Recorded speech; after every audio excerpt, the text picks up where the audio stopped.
By the way, this is my best, this is me, displaying my extreme empathy for these moments. I'm essentially trying to unlock what the pattern of brain is that would even let someone be like, I feel bad for this racist person. Let me donate. Come to it and you can't go through it and you can't knock it down. You know that you found the war. No man on earth can make you fall. Unk get on financial audit? Nah, dude, fuck that guy. He's so creepy. I don't want anything to do with freaks. That is like, red alert. Red alert. Keep the freaks away from me, please. I mean, the freaks aren't going to shut up. I don't anticipate freaks, But do it to troll him. No, D6. I'm not interested in, some weird, advanced tactics. Sometimes you gotta freak the freaks out. No. Because to be honest, like, I've discovered this over time. Like, you can't, like, doing half measures is, like, kind of a waste, right? Like, if you're gonna be, like, super, I don't know, obsessive and kind of, like, involved in some shit, that has to be your, like, full strategy. If you're looking to live like a fucking, I don't know, a more peaceful and more normal and less parasocial weird life, you actually have to fucking take a step back from it. Maybe it's a personality thing as well. I know for me, I don't like, I'm either all the way in or I don't want to even have exposure to it. You know what I mean? It's just like, yeah, if there's nothing to be done about it, if that's the strategy, is not getting involved in anything, like, I don't even want to fucking see that shit. I'll go and fucking live my life. And it's like, oh, there is a bit of a limit to these things. But psychologically, it is so tormenting. But I remember my aunt took me to, like, an arcade. And, like, by this time, I had some exposure to, like, arcades. And I did a little gambling in, like, Pokemon Red and Blue or something. Please tell me you're not using Spotify to stream music on stream. I mean, plenty of people do. That's not something to fucking clutch pearls over. But no, I'm using YouTube Music. Like, YouTube Music is going to be so much better. Like, a lot of us have, like, there is don't distract me with that. Don't distract me with that shit. I have a story to tell. Okay. You guys are fucked. You guys suck ass. Okay, anyway. You don't suck ass, okay? You guys are sweet. I love it. Gambling for healthcare is the future. Honestly, yeah. It basically already is, right? Like, between that and GoFundMe, it's like, it's really weird. Dude, there was another fucking racist lady, or maybe it was a couple, I'm not sure, recently, that got fucking money, a fuck ton of money on GoFundMe for being racist because she lost her job at Cinnabon or some shit. Cinnabon racist GoFundMe. Cinnabon worker was fired for racist slur. Her supporters have raised $130,000. What fucking world do we live in, dude? For so long, I thought things were getting better. I had the vibe of like, yeah, things are getting better. And shit like this, this is like the most like, ugh. It feels bad in every conceivable way. Like, I can't, there's no like, well, let's look on the bright side. There isn't even a fucking shred of a bright side. I don't think she was racist. She was just angry. Well, a lot of the times that goes actually hand in hand. You know, if you're angry, and a lot of these people, that's their justification, is like, I'm not racist. I was just a bit angry. So the first thing I thought of was the most racist thing I can think of. Naturally. That's naturally how it goes. Just like that one white lady that attacked the black kid on the playground and lost her job, raised over $100,000. Yeah, I saw that one. That one ended up being a fuck ton of money. I think it was way more than $100,000. Let me look that up. Oh my god. No way.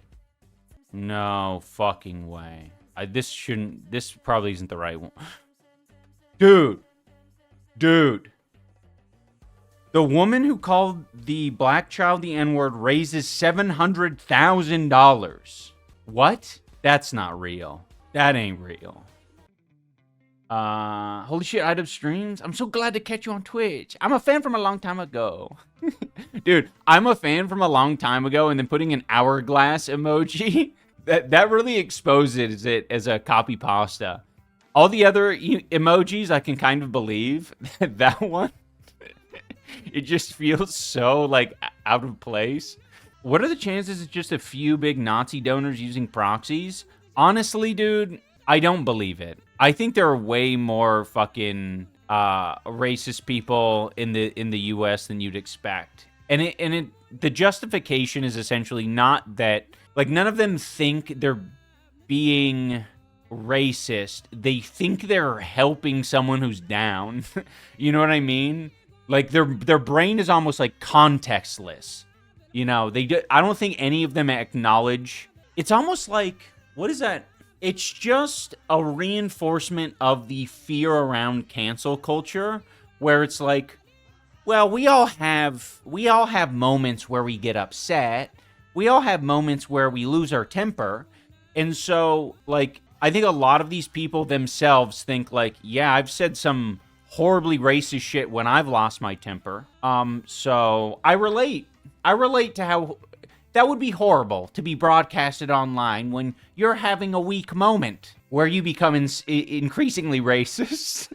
Like, they're just like essentially victimizing the person to the nth degree, even though they're not a victim.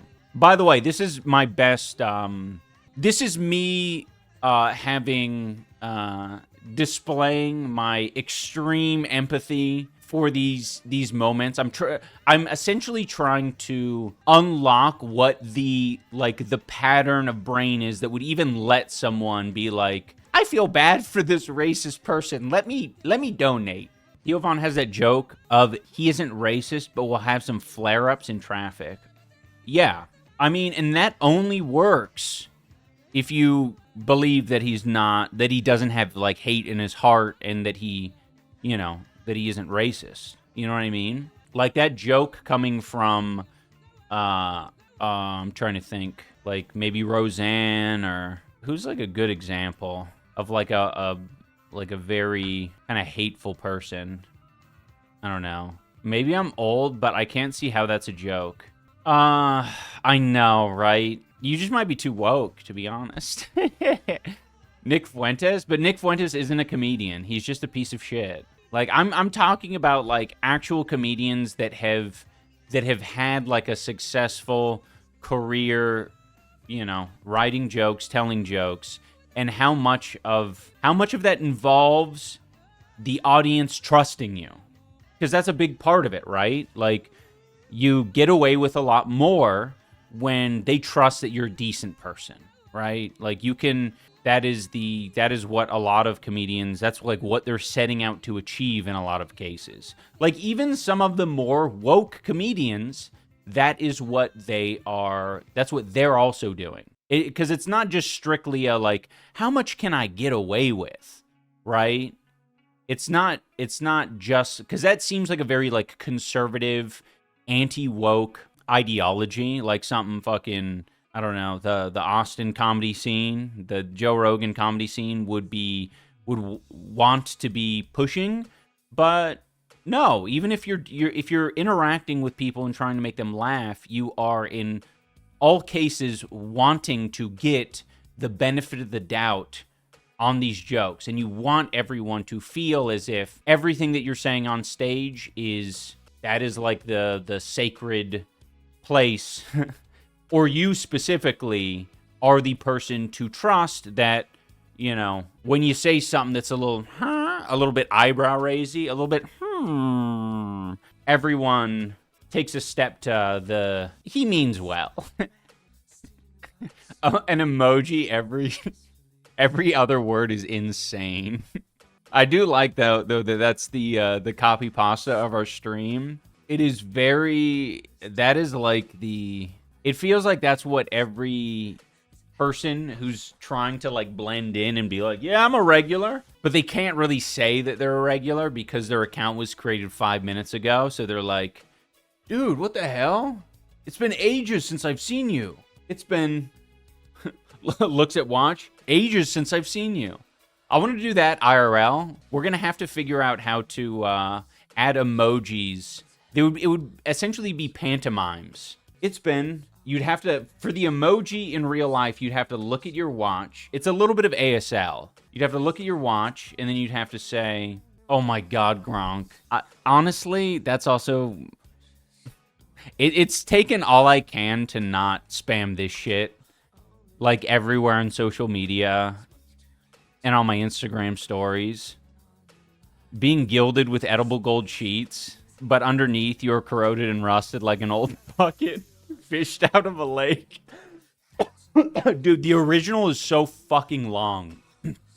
Have you heard about the fake Filthy Frank? He retired and has been relevant for a couple of years, but curious if you've heard of him. Yeah, I wasn't a fan of it. He was just like he was like acting as if he was past the torch or something, but he wasn't. He just started making Filthy Frank videos. It's like, I'm glad he stopped, because I think there was like a deficit. Like people were really wanting those videos back or something. Yeah, I don't know. It was a little obnoxious. I'm sure, it's one of those things like, what Filthy Frank was doing, what those videos are not like, it's not as if you can't create your own universe and do your own goofy or edgy videos. Like, you can do that. You don't need to, like, just create your own little characters or whatever. The heated exchange took place Friday at the Cinnabon stand in Ashwaubenon's Bay Park Square Mall. The video shows the stand's worker calling two Somali customers the N-word. She then called herself a racist. The GoFundMe says this ensued after the worker... This is the onion, dude. This is the fucking onion. This is so insane. Like, having these like little bullet points be so like overtly terrible and be like, and this person has raised $100,000 on GoFundMe. It's just like, oh God. And gave them two middle fingers. Cinnabon issued a statement to Fox 11 about the incident over the weekend. It says the company is aware of the deeply troubling video involving a... Dude. Fuck this shit. Something about being a white racist in a town called Ashwaubenon. Yeah, exactly. Is that indigenous? I don't know. I know they have like the Somali community in the U.S. has just been like out of nowhere just fucking reamed. Like Trump is saying like a bunch of insanely racist shit. It's crazy. A lot of the racists out there, a lot of people who had problems with my my video about like the Scottish kid and Kurt Kaz and all of that, they have their fucking creepy ass theories about how nobody wants, like, anyone coming to the UK or the US or Canada, none of these people want to integrate into the culture. Like, that is their like primary like theory or defense of it. Assuming they're not just like overtly racist, they're like, well, it's just like incompatible with our culture because they're not going to integrate. And it's like, they're fucking living in the States. They chose to come here. And if you had any like fucking ounce of like understanding, you would realize that these people have their own culture, their own customs. And of course, they're not going to fucking abandon that when they go somewhere. And of course, they want to be in a community of people who fucking get it. If your white ass went to China, you would also want to be in a community that you can communicate with. Like, there's some bare minimum things that you would want, assuming, I don't know, like everyone has things that are like different levels of important to them. But I'm sure there are plenty of things in China that you would necessarily integrate with. Your life is everything. You serve all purpose. You should treat yourself now